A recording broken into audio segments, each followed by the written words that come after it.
જય ભારત, જય માતાજી। આજથી 6 મહિના પહેલા જે કોબા વિસ્તારમાં આપણા સમાજના ઘર વિહોણા કર્યા હતા પરિવારના, ત્યારે આપણા સમાજના પરિવાર ઘર વિહોણા થઈ ગયા હતા। એમને આર્થિક તકલીફ બહુ પડતી હતી। લોકોએ ઘણી બધી માગણી કરી, ઘણી બધી મહેનત કરી, પરંતુ કોઈને સાથ સહકાર નહોતો આવ્યો। ત્યારે એ લોકોએ દિલીપસિંહ સાથે વાતચીત કરી કે અમે ઘર વિહોણા થયા છીએ। તો દિલીપસિંહને આપણે આપણી માંગણી કરી કે આપણે આટલા વર્ષોથી અમે 60-50 વર્ષથી અહીંયા રહીએ છીએ, તો પછી અમને ત્યાં આગળ ન્યાય એવો મળ્યો, ત્યાંથી અમને એક ઓર્ડર કર્યો કે ટેમ્પરરી રહેવા માટે રાયસણ પ્લોટ આપ્યા છે માપણી કરીને, અને કાયદેસર રીતના અમને આગળ આપ્યા છે એમને મકાન। એમાં અમારી જીત છે।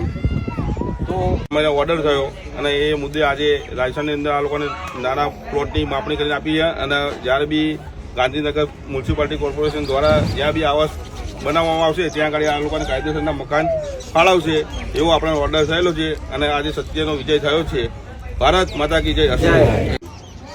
બહુ સાથનો સહકાર આપ્યો છે મને, એટલું હું એમના ખૂબ ખૂબ આભાર માનું છું। આજે આ પરિવાર કેટલો ખુશ છે,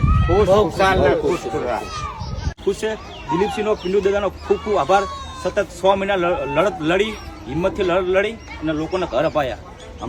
અમારા ભગવાન ગણીએ તો સારું। આજે સત્યનો વિજય થયો, સત્યનો જોયો। બીજી વસ્તુ ઠાકોર સમાજ કી સમાજમાં જ્યારે પણ નાની મોટી સમસ્યા ઊભી થાય, જરૂર પડે ત્યારે હર હંમેશા અડધી રાતે તમે એમનો દરવાજો ખખડાવો ને ત્યારે પિન્ટુ દાદા અને દિલીપસિંહ હર હંમેશા સમાજ માટે ઉભા રહે।